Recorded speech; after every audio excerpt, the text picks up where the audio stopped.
السلام علیکم ورحمۃ اللہ وبرکاتہ۔ معزز ناظرین، تعلیم و تعلم یوٹیوب چینل پر آپ کا استقبال ہے۔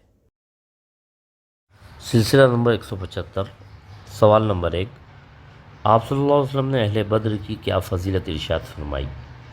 اے، یقیناً اللہ تعالیٰ نے اہل بدر کی طرف نظر فرمائی۔ بی، اور یہ کہہ دیا کہ جو چاہے کرو۔ سی، جنت تمہارے لیے واجب ہو چکی۔ ڈی، مذکورہ بالا تینوں درست ہیں۔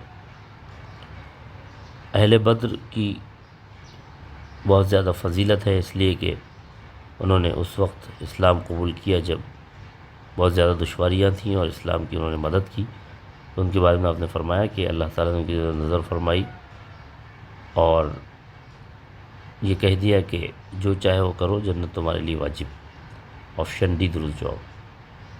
سوال نمبر 2، غزوہ بدر کے بعد کس صحابی رسول صلی اللہ علیہ وسلم نے اس یہودیہ کو قتل کیا جو اشعار کے ذریعے آپ صلی اللہ علیہ وسلم کو تکلیف پہنچاتی تھی؟ حضرت عمر رضی اللہ تعالیٰ عنہ، بی، حضرت عمیر بن عدی رضی اللہ تعالیٰ عنہ، سی، عمار بن یاسر رضی اللہ تعالیٰ عنہ، ڈی، حضرت مصعب بن عمیر رضی اللہ تعالیٰ عنہ۔ تو حضرت عمیر بن عدی رضی اللہ عنہ ایک نابینا صحابی تھے۔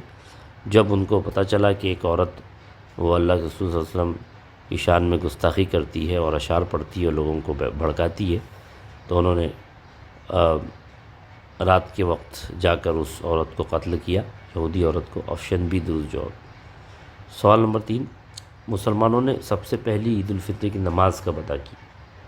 اے، 1 شوال سن 1 ہجری، بی، 1 شوال سن 2 ہجری، سی، 1 شوال سن 3 ہجری، ڈی، 1 شوال سن 4 ہجری۔ سب سے پہلی نماز سے عید الفطر مسلمانوں نے 1 شوال سن 2 ہجری کو ادا کی، غزوہ بدر کے بعد۔ بہت بہت شکریہ۔ السلام علیکم۔